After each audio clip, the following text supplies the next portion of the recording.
Happy Saturday. It's Bella Bashan here. What's up, you guys? I hope you're having a beautiful start to your weekend. So, very specifically, the Holy Spirit was like dropping into my spirit uh, a word about very specific supernatural destiny moments.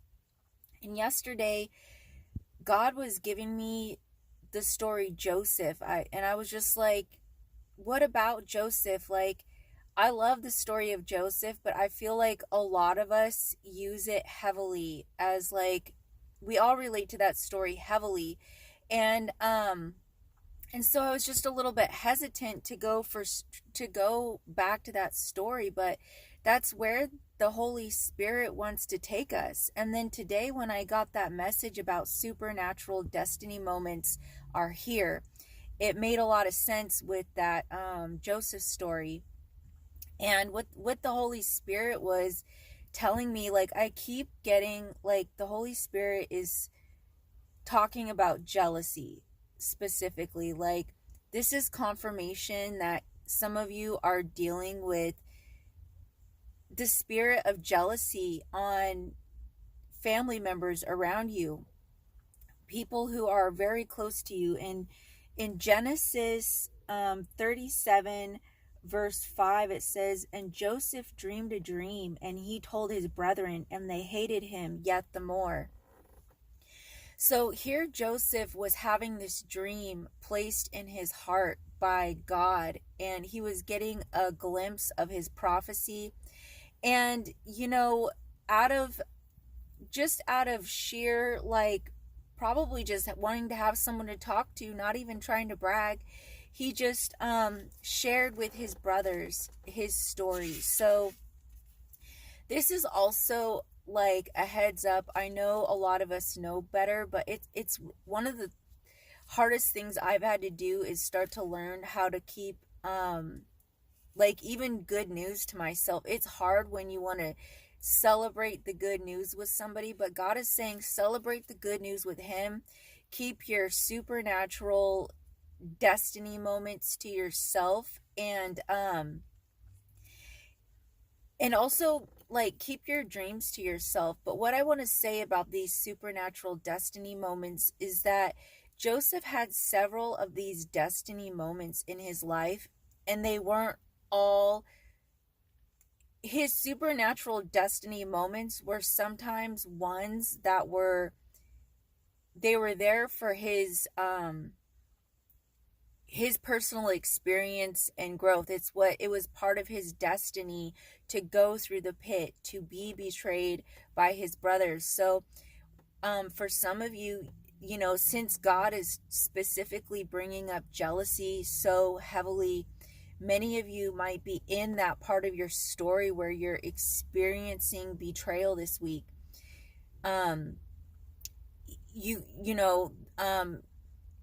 Holy Spirit was like just talking to me about jealousy so hard. Like, I kept getting this, like, I don't know if it's an actual perfume, but God kept giving me the image of somebody like spritzing themselves with a perfume, and it was called like jealousy number whatever. Like, somebody is like heavily soaked and drenched in jealousy, and it has to do with your prophecy.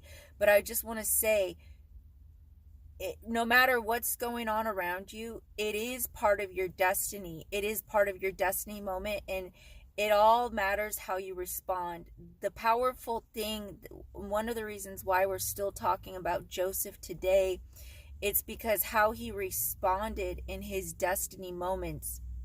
He kept his heart very pure. He kept his relationship with God strong, and wherever he went, he just tried to, like, one of the things that sticks out to me is how he like tended to that tree in the pit. I don't know if that's a thing or if I saw that on like the Joseph cartoon, but it's an image that sticks with me, how Joseph grew a tree while he was in the pit. He brought beauty into the pit, he tended to something and grew something of beauty, even in a place of darkness. So I think that that's very symbolic, how something within you is growing in a dark place. And just yesterday, was it yesterday that I talked about, maybe it was the day before in that video, where we talked about how you've been polished to, you've been polished and hid under the palm of God's hand, and now it's your time to be stepping out. So it's that destiny moment is coming up where it's time to come out of the pit in Jesus' mighty name. And I did have a prophetic dream to go with this as well. I dreamt this a few nights ago. I dreamt that I was up high on a second story of a house, and there was 3 people on the porch. And for me, in my dream, this some of these 3 people were family members. So up on this porch, there was a door open, and I was supposed to go through that door, but I realized that I had to be careful on that porch because it was set up. It was set up. It was wobbly, like, and I knew the people around me knew that, like, I tested it before I stood on it, and I felt it almost fall down. So I knew I had an obstacle to kind of like hop over to get over into that doorway in Jesus's mighty name. But I did make it through into that doorway, into that destiny point. So I do feel like there's a bit of, it's like a setup a little bit, where there's some people around you that are jealous as you're making your way into this next destiny point. I love you guys, and I'll see you on the next one. God bless you.